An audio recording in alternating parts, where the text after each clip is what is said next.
there, wicked listeners. As always, I'm your host, Jan Ruud, and you are listening to Wicked Crimes. Before we jump into today's episode, we have some admin to go through first. To start, I know I was gone for a few weeks, but it was necessary. Who knew work could become so busy this time of year? I've been a bit stuck working my rear end off, but the good news is that I've just finished my first ever product catalog. It was a massive project for a massive client, and I'm rather impressed with my own work. Now that the majority of the work on it is completed, I can put a bit more focus on the podcast again. Next week, you'll be getting a special episode. In our first in-betweener episode, I'll be conducting an interview. I'll keep my guest a surprise until then, but I promise you, this interview will be worth it. An in-betweener is an episode that does not focus on a specific case. During these episodes, I'll be interviewing special guests or providing updates on cases that I've covered in the past, or anything else along that line. So, if you are a listener who prefers to hear only cases, you can skip those episodes, which will be clearly marked. But I do ask that you at least give them a try, as they will often contain little nuggets of knowledge that can help you to understand religiously motivated crimes a bit more. The interview we're looking at for next week is one example. I'm happy to tell you that this interview will cover a lot of the connections between true crime and religion, as well as the impact of the satanic panic on South Africa especially. So it really will be worth your time. I know I felt smarter after conducting the interview. I also want to ask assistance from you listeners. If anyone listening happens to be a history buff, specifically regarding Cape Town and the Cape Peninsula, please reach out to me on wickedcrimesa@gmail.com or through social media. We have a group on Facebook called Wicked Crimes, and on Twitter we're under the handle @CrimesSelf. By the way, you can also use all these channels to suggest any case you would like me to cover. And that is about all the admin for this episode. The last thing I want to talk to you about is the topic of this episode. The crime in this episode includes a horrendous home invasion. And while researching this case, it suddenly hit very close to home. I live in the sleepy seaside town of Phillip on the Cape Peninsula. This is really a beautiful town, which is very calm. It makes a great respite from places like Johannesburg, where I previously lived. But a few weeks ago, tragedy struck our little valley. For the past couple of months, this area has seen an increase in home invasions, and it seems these home invasions have finally started to go wrong. A young woman tragically lost her life, apparently during a home invasion. This is a horrible and tragic event that should never have occurred. In the days following this tragedy, I was horrified to see our local community groups turn into massive gossip channels where armchair detectives were spewing theories and openly discussing elements of the event. Now, I might sound like a bit of a hypocrite when I ask people not to do that, but there is a distinction between discussing cases that have already been concluded and cases that literally just happened.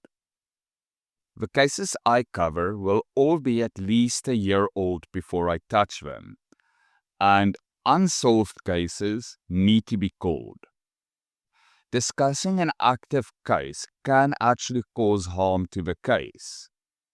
One of the largest points of discussions on these groups were people asking the police to release an identikit of the perpetrators, an identikit that we don't even know exists. You might think that this could only help to solve a case, but releasing an identikit too early to the general public can actually harm the case. And if you don't believe me, there is a very interesting documentary on the station strangler that is available on Showmax.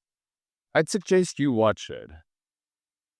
Legalities aside, discussing a case that just occurred in such a public space can cause harm to the family and friends of the victim.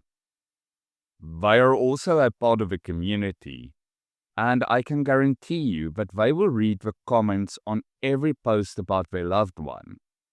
And seeing the comments that describe the attack, the wounds of the victim, or for some reason, blaming the victim for being a victim of crime, well, that surely causes pain to people already in pain. So today I want to ask you, dear listener, the next time you see a post about someone losing their life, please don't comment unless your comment is sharing your heartfelt condolences with their loved ones. And if you really have an opinion about the event that you would like to share with someone, invite a friend over and tell it to them in the privacy of your own home. On that note, if you who are listening right now may know something about the home invasions all over Cape Town that has been on a rise, even if it's just a friend suddenly selling household items that fell off the back of a truck, please relay the information to your local SAPS, even if it's in the form of an anonymous tip. Maybe, just maybe, that information stops another person from also losing their lives in a tragedy. Now then, with that out of the way, let's get into episode 5, the murder of Richard Phillip Manikela. Please be advised that this podcast contains content that could be harmful to some listeners. This includes, but is not limited to, strong language and graphic descriptions of violence, sexual activities, assault, and death. This podcast also engages in discussion regarding various religion, spiritual beliefs, and practices, some of which might be harmful or triggering for some listeners. Please reconsider before consuming this content. The information contained within this podcast is mainly gathered from news articles and official court documents where available. Should you have any more information, or if you know of any incorrect information in this content, please feel free to contact the host through the email found in the show notes. This case takes us back to 2011, and it happened in the same area as the case in our previous episode, near Kabokweni, where our serial killer Sangoma lived and hunted.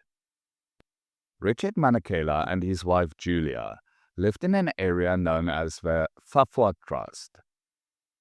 This case occurred a few years before Simelane allowed his greed to send him on a 3-year-long killing spree. I wanted to cover this case to show you that traditional healers can be victims as well. The vast majority of traditional healers, in fact, go their entire lives bringing good into the world and not causing harm. That is why, even though Richard being a traditional healer has no bearing on this case whatsoever, I felt it important that we share his story as well. As I mentioned, Richard had been a traditional healer himself, and from my research, it is alluded to that he was also a business owner who employed some people. The majority of my research into this case comes from the court judgment on an appeal by one of the perpetrators. I found a few articles, but they all focused on another of the perpetrators and her link to Richard. But we'll get to all of this in a moment. The problem with all of this is that once again, there is not much information regarding the victim in the case. What we do know, however, is that Richard had a close friend named Belina Maluka. A friend he was so close to but they lovingly refer to each other as siblings. Richard's wife Julia also had a good relationship with Belina. In fact, their relationship was so good that when Richard and Julia had marital problems, Julia confided in Belina. In the weeks prior to Richard's death, Julia and Richard had in fact faced some difficulty in their marriage, as every married couple does at some point. Julia confided in Belina, and in line with their customs, a family meeting was called, which included Belina and Julia's brothers. During this family meeting, it was decided that Richard had been at fault for the problems, and he was instructed to pay his wife reparations in an effort to help heal the wounds of their marriage. Now, this might sound weird to you if it's not a part of your custom, but in some African cultures, it's quite normal. Richard was ordered to pay his wife a total of 400 rand, or about 24 US dollars. It's not a massive amount of money, and it's not supposed to be. The payment is more symbolic than punitive. The problem with this, however, was that Richard had only half of that money at the time, so Belina lent him the rest of the money. That's just how close they were. In June of 2011, Richard had given Belina 2,000 rand, which is just under $120, in cash to hold on to for him. This would make up a part of the wages which he would need to pay his employees. Belina, seeing this money, somehow got the idea that Richard had much more stashed somewhere in his home. In fact, she believed that Richard had a total of 3 million rand hidden in his home. That translates to roughly $175,000. Very quickly, a plan started to form in Belina's mind. Belina soon invited a man by the name of Percy Nkankla Dube to her home. There, she asked him whether he was a brave person and if he wanted money. Dube, like most of us at the prospect of making money, responded with a yes. So, Belina informed Dube that her brother had 3 million rand in his home. Dube quickly picked up what Belina had been laying down and asked her if she wanted him to go and take the money. Belina responded with a yes, but also pointed out that Dube would not be able to do this alone. He would need assistance. Dube asked Belina to give him a week to think it over, and she agreed. After thinking on it for a week, Dube decided he would go through with it. However, he told Belina that since he was still studying and had to attend class during the week, he would only be able to get the cash for her over a weekend. Dube now had the task to recruit more people to assist him with this rather simple task of picking up 3 million rand from Belina's brother. To do this, he made his way to an area known as Nkodini, on the border of Lesotho, just under 600 kilometers or 400 miles away. Here, Dube was introduced to Louis Mlungise Masibi for a friend. Dube asked Masibi the same questions that Belina had asked him. Masibi, upon hearing the questions, also showed interest in wanting to take the money. So Dube invited Masibi to return to Kabokweni with him, so that he could hear the full story for himself directly from Belina. Masibi accepted the invitation and the two men made their way back. When they arrived at Belina's home, they found a group of other men there. This included Sibusiso Nzima, and Stephen Ngwenya, as well as another unnamed man. Belina told her story to the group. Then, to prove her story to the group of men, Belina showed them the 2,000 rand that Richard had asked her to hold on to. The men were convinced and willing to go through with it. Belina began to share details regarding Richard's routine and movements. Using this information, the group formed their plan. To assist with their plan, they also collected masking tape and tire clamps, which they intended to use to restrain Richard. Nsibi also produced a small firearm. Belina approved the plan, but made sure to impress on the group that they were not to kill Richard. The purpose of a gun should only be a scare tactic. Belina's reasoning for this is that she does actually love Richard like a sibling, and while she wanted to steal a massive amount of money from him, she did not want to see him dead. The group agreed to her terms. The plan was agreed upon, and the group decided to meet up again on the 20th of July 2011, when they would then go through with it. On the 20th, however, they all missed the appointment for some reason. The group only arrived at Belina's home the following day. When they met up, the unnamed fifth person did not show up. The group decided to go ahead without him. They went through the plan one last time. With Belina's information regarding Richard's movements, they knew that he normally gets up at 4 a.m. and by 5 a.m. he leaves the house. This meant the group needed to enter the home before 5 a.m. to be sure that they catch him there.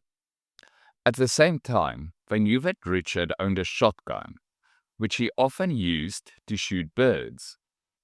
So not only is he a rather good shot, but the men would need to act quickly when they attack him to be sure he does not access the weapon before they can disable him.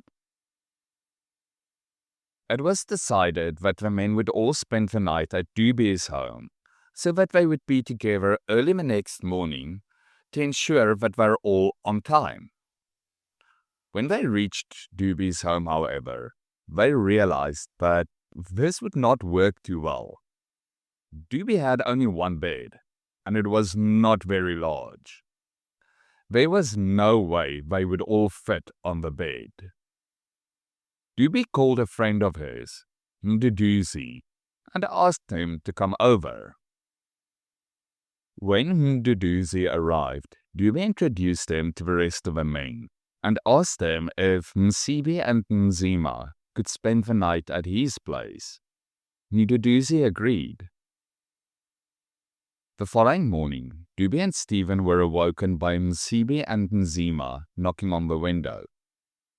They quickly got ready, gathered their supplies, and made their way to Richard's home. On the way there, Nsibi informed the group that he would not enter first, since he actually knew Richard and was afraid that Richard would recognize him. When they arrived at Richard's home, the group hid outside and waited. It wasn't long before they saw Richard enter the garage, start his car, and then open the gate to his property. As Richard was on his way back to the car, the group rushed in from behind and ordered him to lay down on his stomach. Richard immediately complied. The men tied his hands and covered his mouth with masking tape, then took him inside. Doobie and Nsibi immediately made their way deeper into the house to start searching the bedrooms. In the main bedroom, Doobie found Julia. He ordered her to lay face down on the bed and not to make a noise. Doobie went on to reassure Julia that she had nothing to fear and that nothing would happen to her. He then asked her about the millions in cash. Julia told him that she knew nothing of any money. At this time, Nsibi had already searched the rest of the rooms and made his way to the couple's bedroom. Dubi and Nsibi searched the room together and discovered 2 safes. One right next to the bed and the other in a closet. When the men asked Julia about the keys for the safes, she handed them a key that Richard had placed on her bedside table earlier that morning. This key unlocked the safe next to the bed. In this safe, they found Richard's shotgun and ammunition, but no money. Frustrated, Nsibi rejoined Nzima and Ngwenya in the kitchen. Here, the men questioned Richard about the money they believed he had hidden in his home. When Richard could not tell them anything about the money, they believed that he was lying. In an attempt to get him to talk, the men plugged a clothing iron in, waited until it was warm, and then started to burn Richard with it.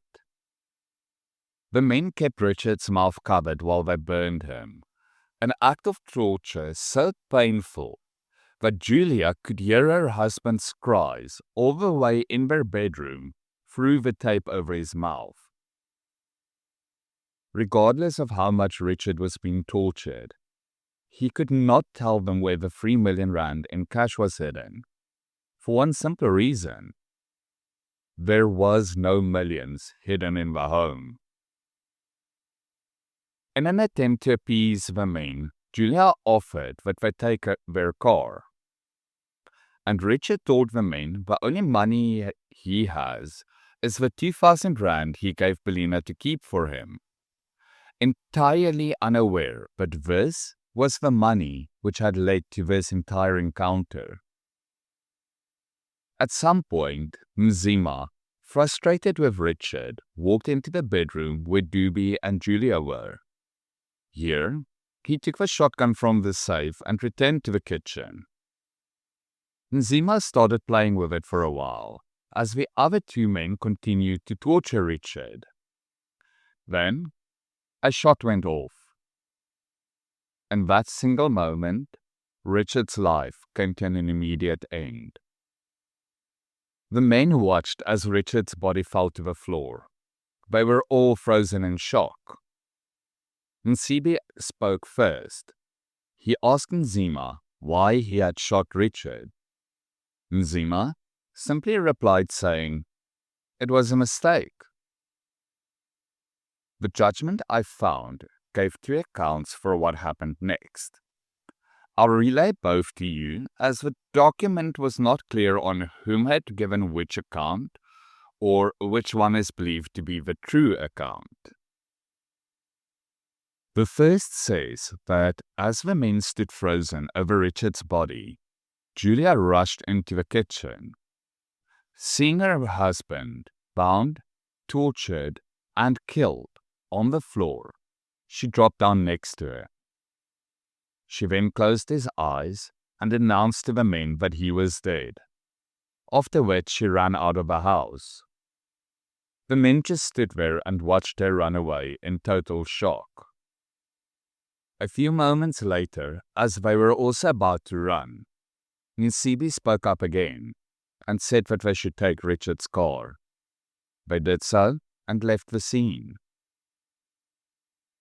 The other account, and from what I can gather, I believe this is the account that Julia gave, which means I'm more inclined to believe this one, said that after Richard was shot, the men brought Julia into the kitchen. They then told her that if she did not give them the money they were after, they would make her lie down next to her husband. When after this threat, she still could not provide them with the money, they took her to the area outside of the home, where Richard practiced his traditional healing, and made her help look for the money there. Julia again told them that she knew of nothing, and that she was not even familiar with this space on the property, as Richard did not normally allow her to enter this area. At some point, the men managed to access the second safe in the couple's bedroom. All they found there was a phone and a wallet. Eventually, the men left the home, taking the shotgun with them. They got into Richard's car and fled from the scene.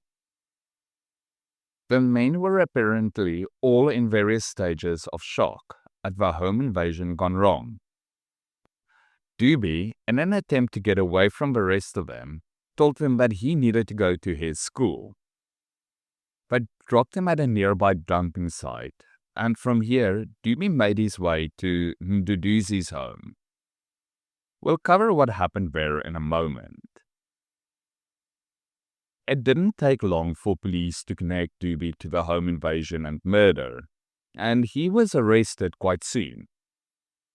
Doobie very quickly made a deal, which involved him confessing in full to the crimes and then turning state witness against the rest of the group. Because of this deal, Doobie had his trial first and ended up receiving a sentence of 20 years for his part in the home invasion and Richard's death. Following his confession, the rest of the group, including Belina, were quickly arrested. The trial that would follow would see Belina, Msibi, and Nzima stand trial together. I am not entirely certain what happened to Stephen Ngwenya. In the judgment document I used, he is often mentioned, but each time it's noted that he was not in court during the trial for the other three, and I could find absolutely no mention of him in any other manner. I can only guess that after being arrested, he too confessed and was granted a separate trial where he pled guilty. I'm fairly certain he did not get away, because in the judgment it is noted that not only did officers have his identity, but also his phone number, as well as his parents' home address. It's also never mentioned that police were still looking for him. During the trial, the court depended heavily on Doobie's testimony as the main evidence against the group. Belina, Nsibi, and Nzima all pleaded not guilty, and would claim that Doobie was lying about their involvement. The court, however, found that since Doobie had already pleaded guilty and received his sentence, but he had no reason to lie about their involvement. Doobie's testimony was accepted as being the truth. It also helped that much of his testimony were supported by the testimony of others. One such person who testified was none other than Nduduzi. He told the court about the two men that had slept at his home, and although he couldn't remember the real names, he testified that they would call each other Surprise and 16. The nickname of 16 struck him as odd. It also struck him as odd when the men woke him up at 3 a.m. that morning to let them out.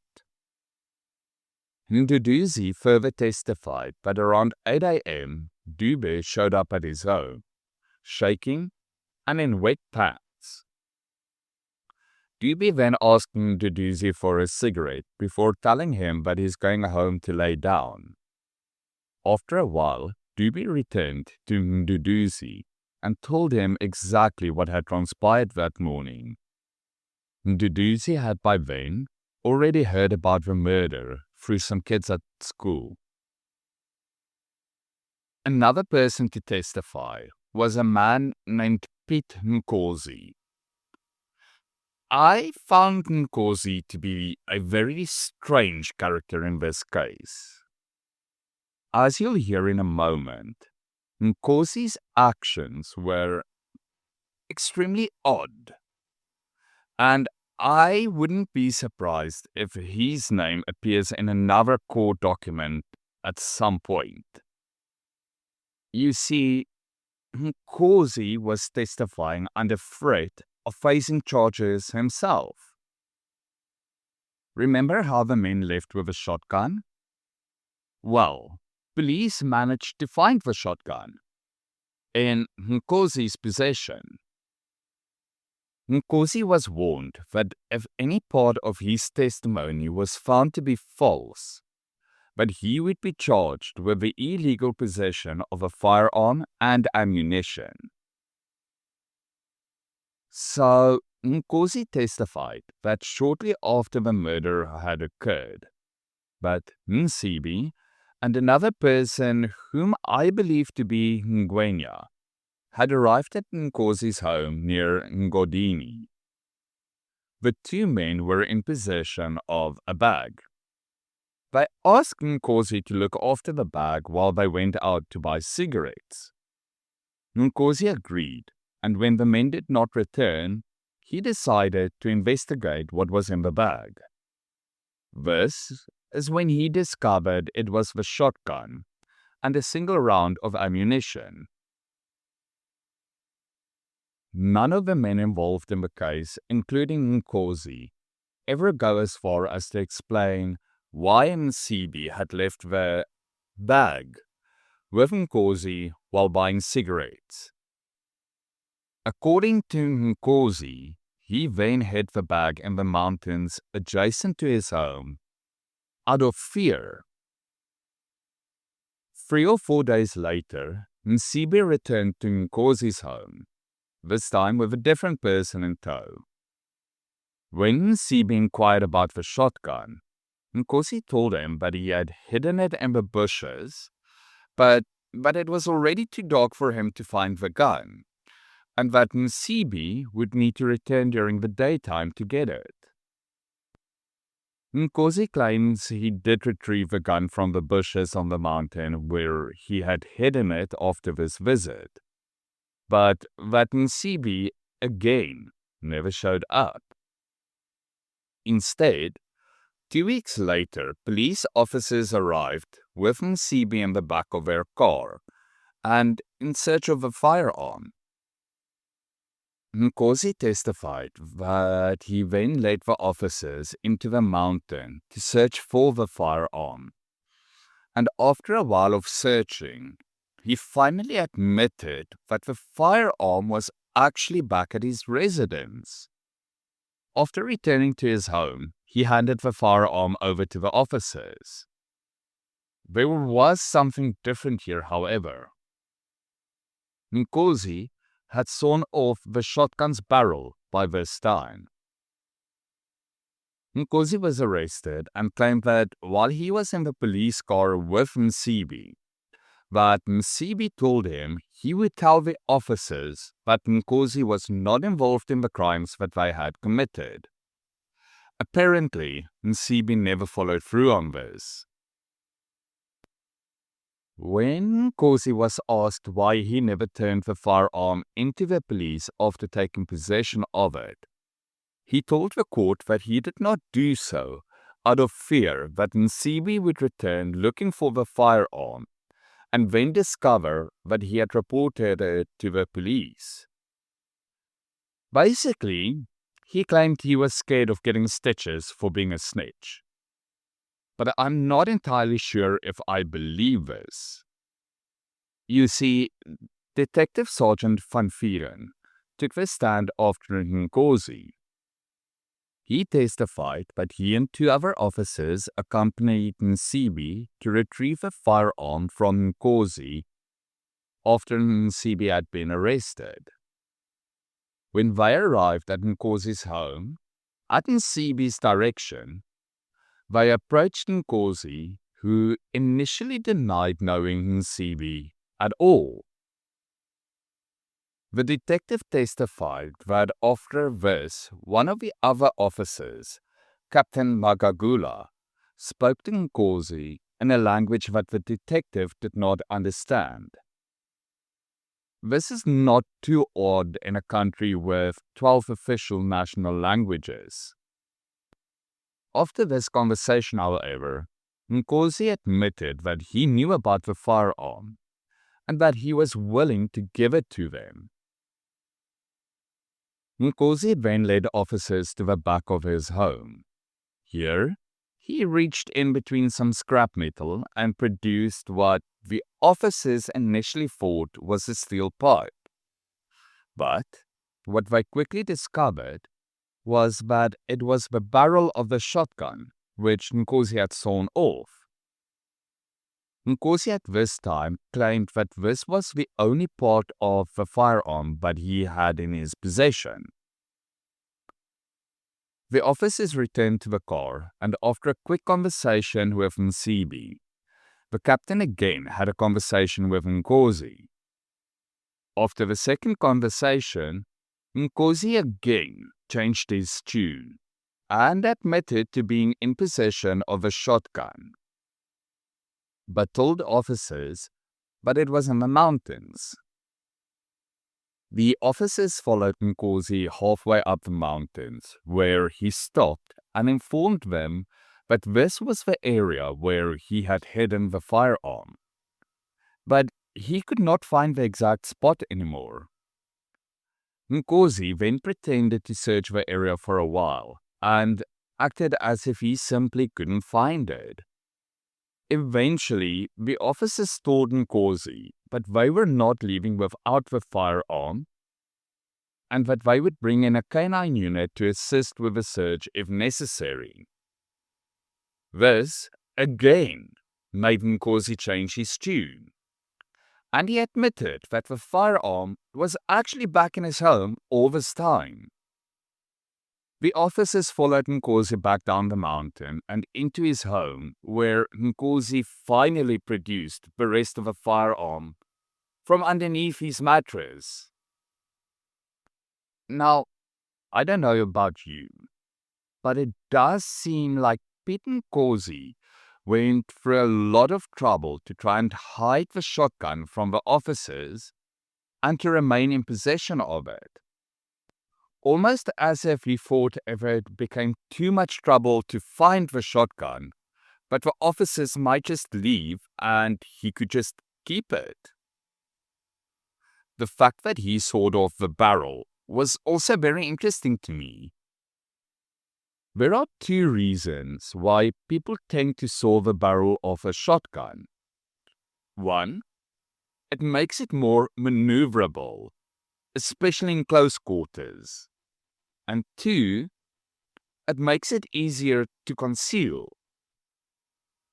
Both of these would be a massive assistance if someone was planning on using the shotgun to do something like rob a store or commit another home invasion. I did wonder if removing the barrel would help to make it more difficult to trace the shotgun. Turns out, shotguns don't leave unique striations on bullets, mainly because they don't use bullets like a different firearm would. They use a collection of materials instead. However, the shell casings can still be forensically linked to a specific shotgun thanks to microscopic marks left by the firing pin and the ejector. So, this again reaffirms that the only reason to saw off the barrel is to make the gun easier to handle and hide, which you really only need if you plan on using it to commit further crimes.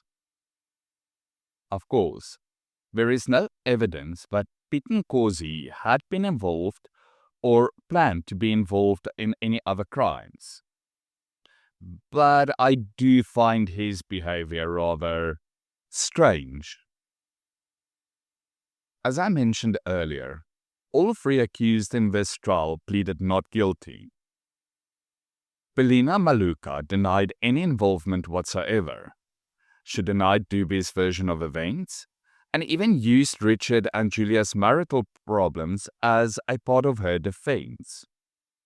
Remember, she had to lend Richard 200 rand to pay his fine not long before his death.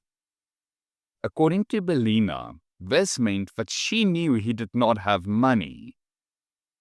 When asked why Doobie would implicate her in the crime if she's innocent, she had a rather colorful tale. According to Belina, there had been bad blood between her and Doobie. She had, on the only occasion that she had ever met Doobie, according to her, overheard him attempting to persuade someone living on her property to engage in acts of theft. This apparently led to her chasing Doobie away and banning him from her property. Later that same night, however, she claims that she heard his voice on her property, which led to her confronting her tenant. Belina claims that due to this, Doobie did not like her, and that this was the reason he implicated her in the attempted robbery and the murder of someone she considered her brother. Belina's defense had the tenant that she claimed had been interacting with Doobie testify. The problem was that this tenant's testimony was confusing and contradictory of Belina's version of events. The tenant's testimony ended up being harmful to her defense, and the court decided that the testimony was unreliable. I must say, if Belina's version of events were true, it would have been a massive coincidence that Doobie ended up targeting someone so close to her, who just happened to have given her a relatively large amount of cash just prior to the attempted robbery. If Doobie truly got so lucky that he could ruin someone who he doesn't like's life just because, well, then I would think Doobie would have played the lotto instead. Nsibi also testified and claimed that he was in no way involved in the murder or robbery of Richard Manikela. He denied ever being at Nduduzi's home, and he denied that he had ever left a firearm with Nkosi. He did admit that he was arrested, but claims that after that, he was assaulted and then left in a cell until the following day. Then, he was taken into a room at the police station, where he was placed in a chair and then tortured, and that a plastic bag was used at this time to smother him to the point where he urinated in his pants. According to him, after this, officers wanted Ngwenya and Nzimi's cell phone numbers, which he provided them with. After supplying this to the officers, he says that he believed that he would be taking the officers to Ngwenya's parental home, but was surprised that when he pointed the home out to officers, they did not stop there, but instead continued to drive with him until they arrived at Nkosi's home, where the officers then obtained the firearm. Nsibi denied knowing or even talking to Nkosi. He denied knowing Belina at all, but he did claim to know Nzima, Ngwenya, and just in passing, Doobie. Nsibi's testimony boiled down to a group of people whom he knew, working with a few people he did not know, as well as several police officers, just to frame him. Why all these people, especially those who do not know him and the police officers, would conspire to frame him is anyone's guess. Nzima's testimony would follow the same recipe as Belina and Nsibi's. According to him, he had been at home on the day of Richard's murder. At least, he was pretty sure he would have been at home, and he had a very good explanation for this. Nzima told the court how in January of 2011, he had gotten a new job. but a few months later, he was fired. Luckily, he got another job quite quickly. But by July, he had been fired from that job as well. And since he was now desperate for a new job, he always stayed at home instead of going out.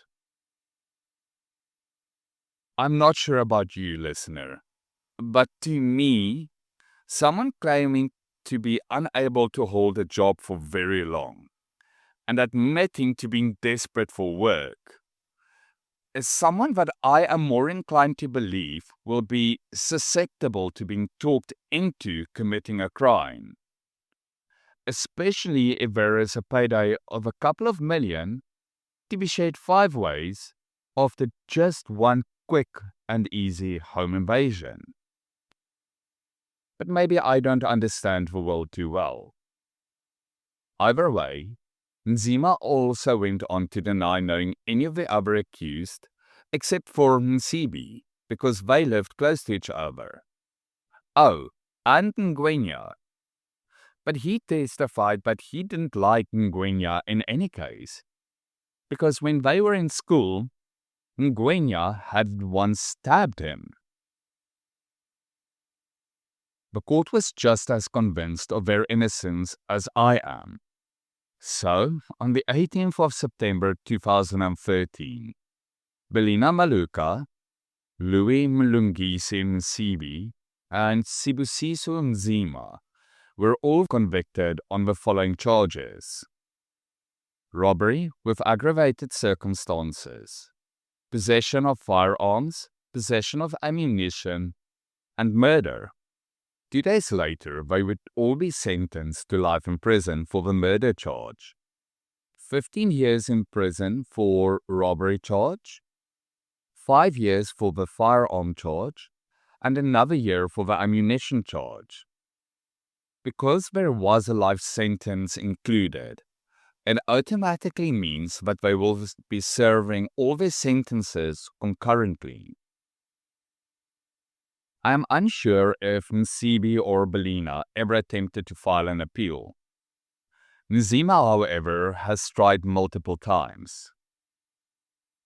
6 years after his conviction, he attempted to appeal his sentence. This appeal was denied. In March of 2023, Nzima attempted to appeal his conviction. During this appeal, he also added that should his appeal to completely overturn his conviction not be successful, he wants to appeal the charge of murder and have it changed to culpable homicide instead. We'll get to that point in a moment. First, the basis of Nzima's appeal was that he claimed the only person able to identify him was Duby, and that he believes that Duby was unable to positively identify him. The reason for this is that because of the confusion in identities between Nzima and Ngwenya, apparently both of them used the nickname Surprise, and Nzima believed that this meant that he could not be positively identified. He also claimed that the court refused to use his alibi of being at home because he was desperate for work as a defense. Needless to say, his appeal on these grounds failed. The judge in the appeal found that Nzima had been sufficiently identified during the trial, and that Nzima's so-called alibi could never be proven and was therefore not a viable defense. Now, as for the charge of murder that Nzima wanted changed, Nzima claimed that should the court still believe that he is the one that shot Richard, but it was made clear during the trial that the shooting was entirely accidental. Therefore, it's not murder, but culpable homicide. The major difference between these two charges actually comes in at the sentencing.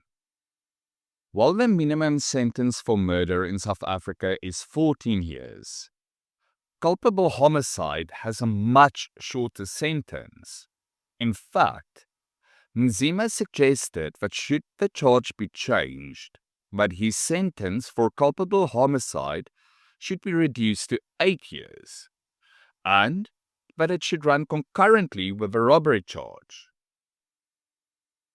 Now, since you can become eligible for parole after serving half of your sentence, unless otherwise specified by the judge upon sentencing, that would have made Nzima immediately eligible for parole.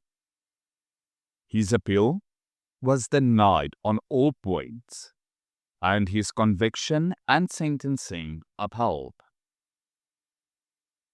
By now, Dubie will most probably have become eligible for parole.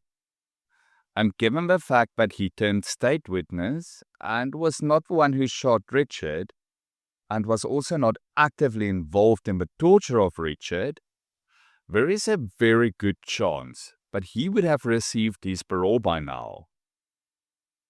Belina, Nsibi, and Nzima each should still have a few years left before becoming eligible for parole.